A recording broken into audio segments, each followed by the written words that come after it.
नमस्कार साथियों, मेरा नाम शिवांक यादव है। आप देखना शुरू कर चुके हैं धर्मस्य मूलम अर्थ। पिछले 2 प्रकरणों में आपने यह देखा था कि किस तरह अमेरिका एक एक करके सारे देशों को निशाना बना रहा था। पहले ईरान, फिर ग्वाटेमाला, उसके बाद चिले, उसके बाद इक्वाडोर और फिर 1981 में पनामा देश। आज के एपिसोड में आप यह देखेंगे कि अमेरिका सिर्फ पनामा तक ही नहीं रुका, बल्कि उसने अपना अगला निशाना वेनेजुएला को बनाया। तो चलिए शुरुआत करते हैं 17वें एपिसोड की।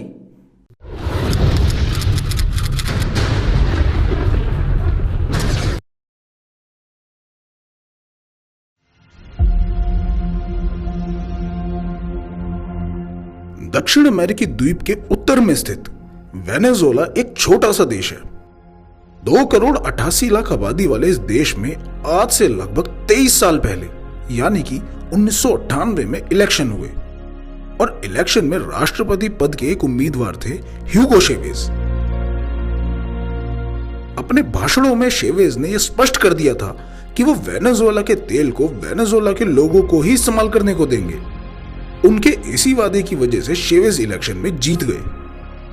चेवेज जैसा एक देशभक्त राष्ट्रपति जो कि अपने देश के लोगों के बारे में सोचता है, ना कि विदेशी कंपनियों के बारे में, अमेरिका की आंख में तो खटकना ही था।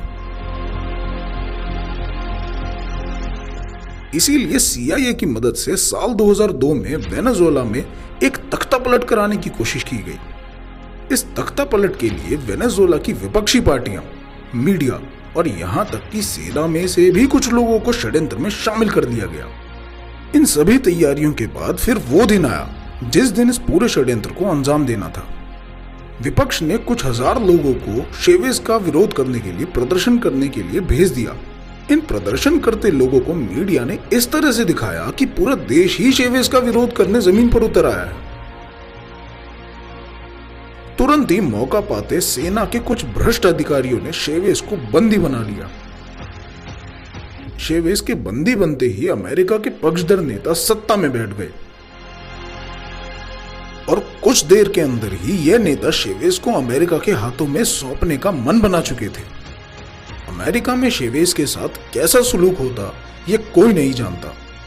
या तो उन्हें हमेशा के लिए अमेरिका की किसी जेल में डाल दिया जाता या फिर मरवा दिया जाता। चेवेज को अपना अंत नजदीक दिखाई देने लगा था, लेकिन अचानक से चेवेज के लाखों समर्थक सड़कों पर आ गए और राष्ट्रपति भवन को चारों तरफ से घेर लिया। ये पैसे द्वारा या फिर कार्यकर्ताओं की भीड़ नहीं थी, बल्कि ये वो आम जनता थी जो चेवेज को अपना नेता मानती थी। इस असली भीड़ को देखकर राष्ट्रपति भवन में बैठे अमेरिका के पक्षधर भाग गए और भीड़ ने अंदर घुसकर अपने राष्ट्रपति ह्यूगो चेवेज को छुड़ा लिया। लोगों की ताकत के सामने अमेरिका भी नहीं टिक पाया और चेवेज इस षड्यंत्र से बच गए।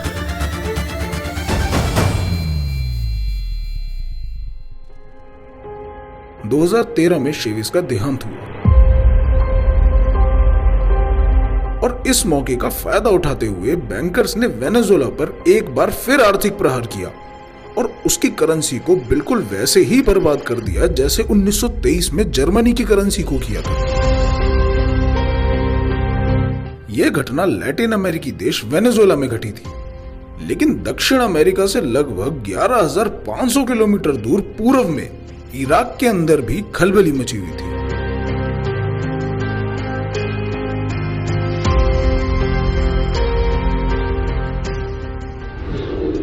वेनेजुएला की घटना के 3 साल बाद 2005 में सद्दाम हुसैन के साथ इराक में जो कुछ हुआ वो आप सब लोगों ने अपने टेलीविजन पर जरूर देखा होगा।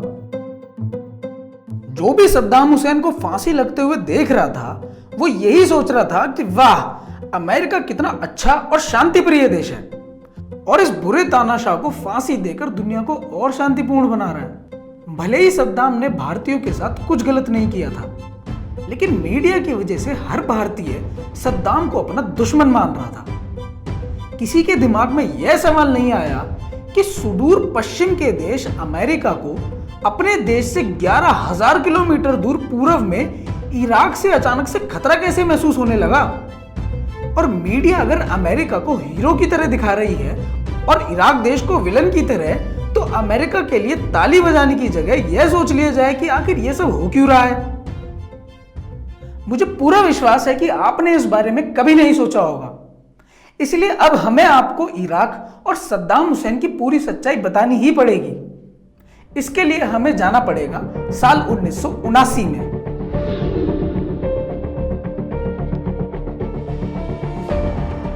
ईरान में अमेरिका की कठपुतली रजा पहलवी के खिलाफ क्रांति चल रही थी। रुहुल्लाह खुमैनी के नेतृत्व में पूरा ईरान एक साथ आ गया था।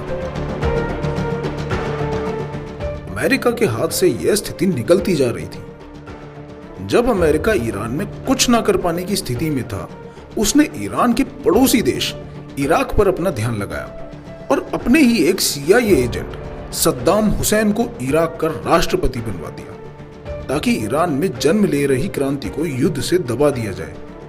1979 के दिसंबर में रुहुल्लाह खुमैनी ईरान के शासक बन गए और उसके लगभग एक साल बाद 1980 में इराक ने ईरान से युद्ध छेड़ दिया। यह युद्ध 8 साल तक चला।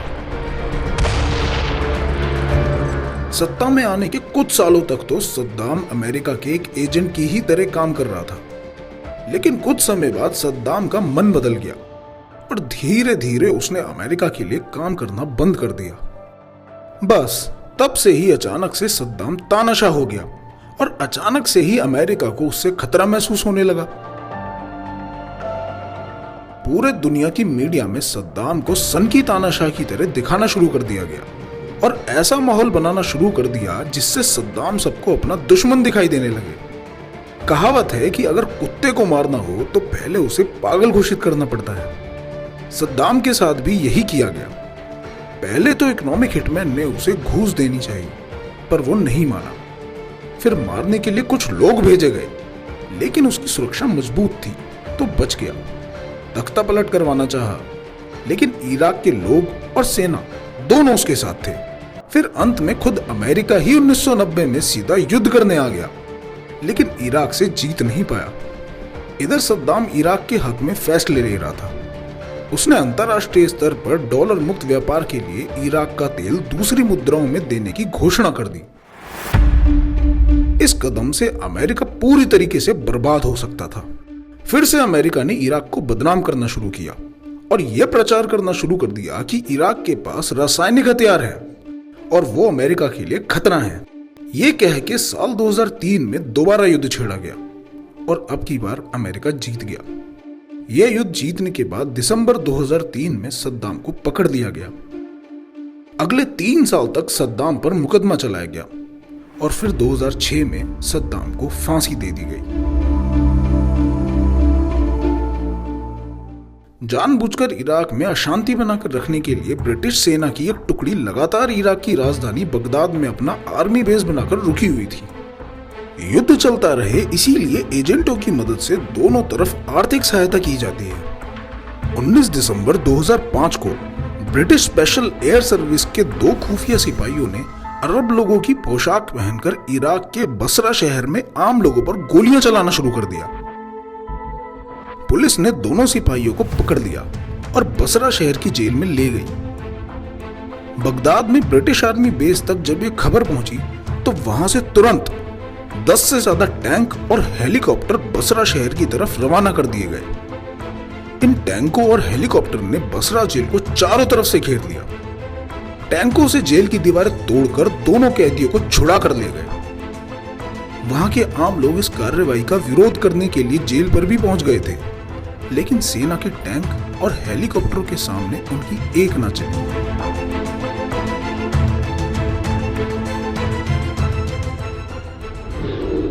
तो देखा आपने, जब किसी देश का कोई नेता इन लोगों के विरुद्ध जाकर अपने देश के भले के लिए कुछ करना चाहता है तो सबसे पहले तो ये लोग उसे रिश्वत देने की कोशिश करते हैं।